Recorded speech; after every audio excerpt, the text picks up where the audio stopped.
పెద్దలు గౌరవనీయులు వెంకయ్యనాయుడు గారికి, వేదిక పైన పెద్దలకి, ఈరోజు ఈ కార్యక్రమానికి వచ్చినటువంటి అభిమానులు అందరూ అంటాను నేను, అభిమానులందరికీ కూడా నా నమస్కారం తెలియజేస్తానండి. అసలు వెంకయ్యనాయుడు గారికి నువ్వు ఏం మాట్లాడుతామండి? వారు ముందు మాట్లాడాలంటే హనుమంతు ముందు కుప్పిగించలు వేసేటప్పుడు అతని జీవితం ఏంటి, అతను చేసే కార్యక్రమాలు ఏంటి, ప్రజల్లో ఎంత చైతన్యం తీసుకొస్తారు అతను. అటువంటి వారి గురించి ఏం మాట్లాడాలండి మేము? తెలియంది ఎవరికండి? అతని గురించి తెలియంది ఎవరికండి? అందులో మన విశాఖపట్నానికి ముద్దు బిడ్డ, ఇక్కడే చదువుకున్నారు, అందరికీ తెలిసిన వ్యక్తి. అతని గురించి మాట్లాడడం అంటే సాహసం అనుకుంటాను నేను.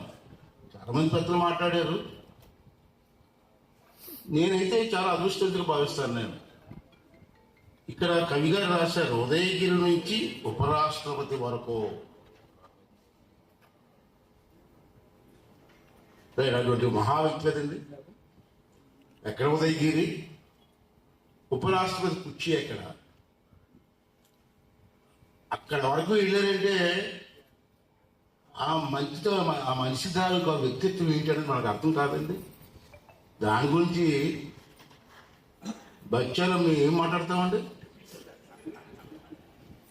మాట్లాడితే సాహసం ఏంటండి అది? అయితే ఓ మాట్లాడినారు సార్, మీకు ఒక విషయం చాలాసార్లు చెప్పాలనుకున్నాను సార్. మిమ్మల్ని చాలాసార్లు కలిసాను, కొన్ని వందల సార్లు కలిసి ఉంటారు, చెప్పలేకపోయాను. ఆ సందర్భంలో నేను 1972లో మీరు జయాంధ్ర మూవ్మెంట్ స్టార్ట్ చేశారు, 72లో. అప్పుడు నేను intermediate first year Narsipatnam Puneri కాలేజీలో ఇంటర్మీడియట్ ఫస్ట్ ఇయర్ చదువుతున్నాను. అప్పుడు మీరు పిలిపించారు, అందరూ కలిసి జయాంధ్ర కోసం ఉద్యమం చేయాలి, కలిసి రమ్మని. మీ పిలుపు విని మీ అందరూ కూడా ఉద్యమం చేశారు సార్. మీరు ఎక్కడ మీటింగ్ పెడితే ఆ మీటింగ్లో కూర్చొని జనాలు నిల్చొని మీటింగ్ వినేవాడు సార్. నేను చాలాసార్లు విన్నాను. మీరు మాట్లాడే తీరు కానీ, ఆ పంచులు కానీ, ఆ మాట తీరు కానీ ఎలా ఉంటుంది సార్? అది మిమ్మల్ని చూసి పెరిగిన వాళ్ళం సార్ మేము, మిమ్మల్ని చూసి పెరిగిన వాళ్ళం మేము. మాట్లాడాలంటే ధైర్యం రావట్లేదు నాకు. 1983లో ఎన్టీ రామారావు గారు నాకు టికెట్ ఇచ్చారు. అప్పుడు నా వయసు 25 సంవత్సరాలు, ఫస్ట్ టైం ఎమ్మెల్యే. అప్పుడు మీరు కూడా అసెంబ్లీలో ఉన్నారు సార్, నేను కూడా అసెంబ్లీకి వెళ్ళా. జైపాల్ రెడ్డి గారు, వెంకయ్యనాయుడు గారు, మల్లు స్వరాజ్యం గారు మహానాయకులు ఎన్నికయ్యారు. అప్పుడు అసెంబ్లీలోకి వెళ్తే కాళ్ళు ఉడికి నాకు ఫస్ట్ టైం మీద వెళ్ళడం, అందులో 25 ఇయర్స్. మీరు మాట్లాడుతూ ఉంటే క్వశ్చన్ పేపర్ చూసుకొని, రాత్రి క్వశ్చన్ పేపర్ చూసుకొని, మరుసటి రోజు అసెంబ్లీలో మీ క్వశ్చన్ ఉన్నా, మీ స్పీచ్ ఉన్నా ఆ పేపర్ చూసుకొని మిస్ అవ్వకుండా అసెంబ్లీలో కూర్చొని కళ్ళు ఆర్పకుండా విన్నాను సార్. నేను మీతో మేము పోల్చుకోం, కానీ నేను ఈ స్థాయికైనా మాట్లాడుతానంటే మిమ్మల్ని చూసి సార్ గర్వంగా చెప్పుకుంటాను సార్. అంతేత మీరు కూడా మాట్లాడుతున్నప్పుడు ఒక ప్రేరణ. ఏదో రాజకీయ నాయకులు చాలామంది మాట్లాడుతూ ఉంటాం, ఏదో సోది మాట్లాడుతూ ఉంటాం. ఒకసారి వారు మాట్లాడే సోదిలాగా ఉండదు, ఉత్తేజం వస్తుంటుంది. రేపు రాబోయే రోజుల్లో ఈ రాష్ట్రం కోసం ఏం చేయాలో చెప్పే ఏకైక నాయకులు వారే. ఎందుకన్నా ఈ మాట చాలా సందర్భాల్లో నిర్మమోటంగా మాట్లాడిన వ్యక్తి. అరే పదవులంటే ఏంటనుకున్నారయ్యా? స్థాయిలను పంచడమా? కాదు చెప్పిన వ్యక్తి ఏకైక వ్యక్తి. ఎందుకే కాయిదాలు పడతాం? రోడ్లు, ఎడ్యుకేషన్ సిస్టమ్ డెవలప్ చేయి, హాస్పిటల్ డెవలప్ చేయి, పెన్షన్లు పడవా? రాజకీయం అంటే ఎందుకు చెయ్యాలని చెప్పి మాట్లాడిన వ్యక్తి. అది రాజకీయం కాదని చెప్పి వేదిక మీద మాట్లాడారు ధైర్యంగా. మరి వేళ ఏమవుతుంది సార్? ఏడు జరుగుతుంది సార్ ఇక్కడ. ఎందుకు సార్ పెన్షన్లు పేదవాడికి ఇవ్వండి, డబ్బులున్నోడికి పెన్షన్లా? రాష్ట్ర భవిష్యత్తు ఏంటి? రాష్ట్రం అంటే, రాష్ట్ర పరిపాలన అంటే రాష్ట్రం అభివృద్ధి చెందాలా, ఉపాధి కల్పించాలా, 10 మందికి ఉద్యోగాలు కల్పించాలా. అది రాజకీయ నాయకుల లక్షణం అని చెప్పినట్టు ఏకైక వ్యక్తి వెంకయ్య నాయుడు గారు. అందుకే సార్ మేము మాలాటప్పుడు మిమ్మల్ని లైక్ చేస్తాం, మీరంటే అభిమానిస్తాం, పడి సస్తాం. మీరు ఇంకా మన వాళ్ళు అంటారు రిటైర్మెంట్ అన్నారు. నో, రిటైర్మెంట్ కాదు. ఇక్కడ ఒక శ్లోకం చూశారు, కవి గారు ఒక మాట రాశారు. ఇక్కడ ఏం రాశారంటే, చదవాలి, పుస్తకం చదవాలి, చదివాను అప్పుడు చదివాను నేను, కాపీ పంపిపోయి. ప్రతి ఒక్కరూ కూడా సమాజం కోసం ఆలోచించే ప్రతి ఒక్కరు కూడా ఈ పుస్తకం చదవాలండి. వెంకయ్యనాయుడు గారు పదవీ విరమణ చేశాను కానీ పదవీ విరమణ చేయలేదన్నమాట. అది అతని తత్వం. ఎక్కడైనా ఏదైనా లోపం వస్తే డెలిబరేట్గా మాట్లాడే వ్యక్తిత్వం వ్యక్తి. అందుకే సార్ ఇలా చెప్తున్నాను, ఆ రోజు మిమ్మల్ని చూసి ఉత్తేజపరిచాం, రాజకీయాలకు వచ్చాం, మీతో పోల్చుకోలేము. కానీ ఈ వ్యక్తిత్వం ముందు మీ దోషం. నేను మిమ్మల్ని కోరేది ఏంటంటే, పదవీ విరమణ అంటే రెస్ట్ తీసుకోవడం కాదు సార్, మీకు రెస్ట్ లేదు. ఇంకా భారతదేశంలో అన్నీ తెలిసిన నాయకులు, అందరూ తెలిసిన నాయకులు, మీరు యూత్ని ప్రోత్సహించాలా. ఈ సమాజం కోసం ఆలోచించే వ్యక్తులు మీరు రాజకీయంలో రావాలంటే ఆహ్వానించాలా. ఆహ్వానిస్తే ఎవరో రాడు, మీరు ఆహ్వానిస్తేనే వస్తారు. ఆ నమ్మకం జనానికి మీ మీద ఉంది. ప్రతి ఓడు పిలిచేది వచ్చిన జనం రాదు. ఆ నమ్మకం ఉన్న వ్యక్తి మీద, నాయకత్వం మీద ఉన్న నమ్మకంతో పిలిస్తే వస్తారు. సార్ అందరూ మాట్లాడారు, అంతకంటే నేను చెప్పలేను. మీ అధికారం ఉండాలా, ఆరోగ్యంగా ఉండాలి, సమాజానికి బాగుండాలని కోరుకునే వ్యక్తులు మీరు. మా అందరి సహకారం ఉండదు సార్. నాకు చిన్న డౌట్ ఉంది సార్, ఈ సందర్భం కాదు కానీ అడగాలి సార్, తప్పదు. సందర్భం కాదు, అడగాల్సి. ఆ అనుమానం కూడా మీరే తీర్చాలి సార్.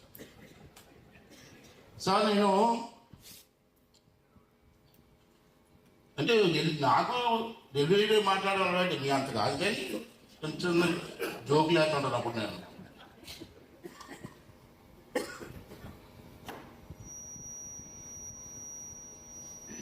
ఎవరికైనా బాధ అనిపిస్తే బాధ నన్ను ఏమంటాను, నేను వెళ్ళిపోతే తిట్టుకొని తప్పించి.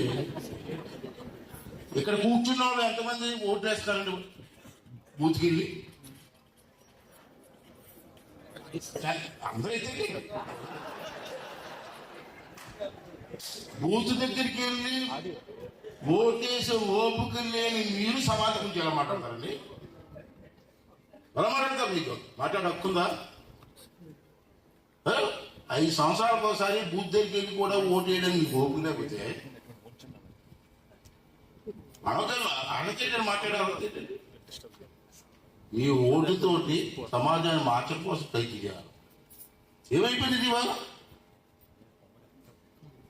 మీలాంటి ఆలోచించే శక్తి ఉన్న వాళ్ళు, దేశం కోసం ఆలోచించే వాళ్ళందరూ కూడా ఇంట్లో కూర్చుంటే అక్కడ ఓటేసి వాళ్ళు ఎవరున్నారండి? వేసేవాళ్ళు ఎవరున్నారండి? ఎవరు వేస్తున్నారండి ఓటు? అంటే మనం కూడా ఇవ్వాలండి. 5 సంవత్సరాలు మేము ఓటు వేయలేమండి, మాకు మంచి నాయకులు ఎన్నుకోలేమండి. ఇలాంటి మాట్లాడితే ఇష్టం మాట్లాడితే నన్ను తిడతారు. ఇది ఎవరో మాట్లాడతారు.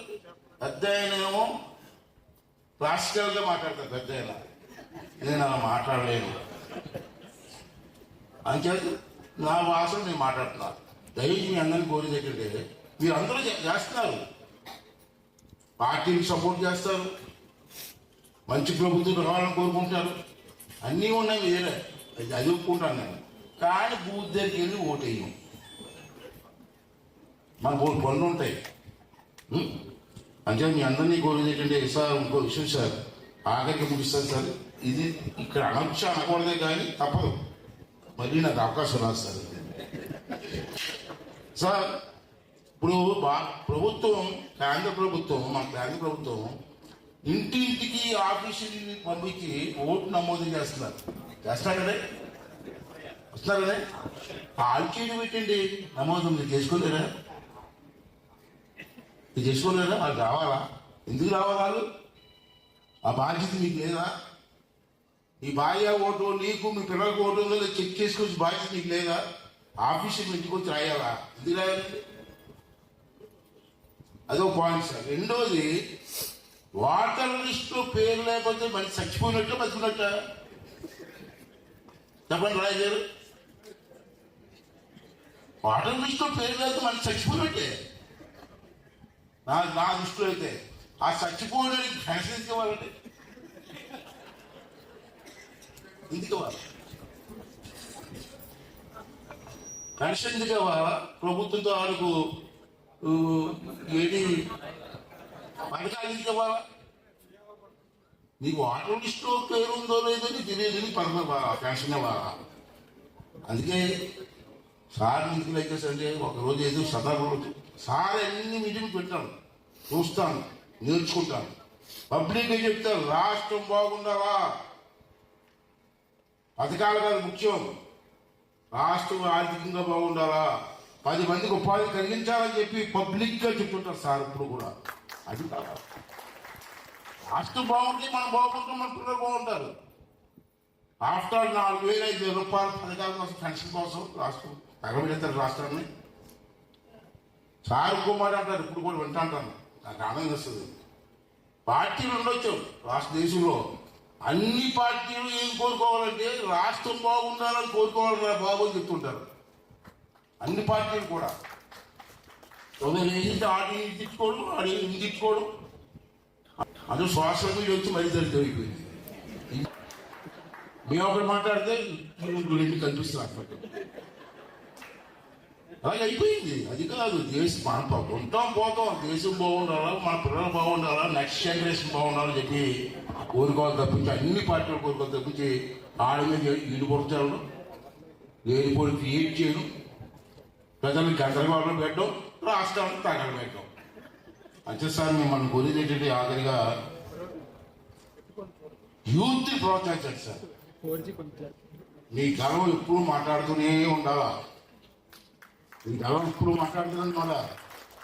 మీ మాటలు వింటే చాలా మంది 50-60% ప్రేరణ వస్తుంది. యూత్ ఎంకరేజ్ చేయండి రాజకీయాల్లోకి. యూత్ వస్తే డెసిషన్స్ వేరుగా ఉంటాయి. మాకు 70 వచ్చాయి, మా డెసిషన్ మాకు పొగరగా ఉండవు, ఓల్డేజ్ వచ్చింది కాబట్టి. యూత్ మాట్లాడుతూ ఉంటే ఆ డెసిషన్స్ కరెక్ట్గా ఉంటాయి, నిర్మోహమాటంగా మాట్లాడతారు. అటువంటి వాళ్ళు ఎంకరేజ్ చేసి ఈ దేశాన్ని, ఈ రాష్ట్రాన్ని కాపాడడం కోసం మీరు ఇప్పటికే ఎన్నో చేశారు మాకు తెలుసు, ఇంకా ప్రముఖమైన పాత్ర చేయాలని చెప్పి నేను కోరుకుంటూ, మరి వేళ అతని గురించి పురస్కారం నాకే చేయించారు కదా. నేను అప్పుడు నేను బచ్చాను, మేము పుస్తకం మీ ఆవిష్కరించారు సార్ అన్నా. అయినా సరే అదృష్టం నాకు వచ్చింది. ఏదో ఒక సినిమా చూశాను, జరుగున ఇటువంటి సేవ అని అవకాశం నాకు వచ్చింది. ఇవాళ చాలా ధన్యం సార్, నాకు నా జన్మ ధన్యమైంది. ఇవాళ మీరు కొంచెం ఎక్కువ మాట్లాడారు సార్, ఏమనుకోవద్దు. మీరు కూడా ఓపిక ఉన్నది, అందరికి కూడా ఒకసారి ధన్యాలండి.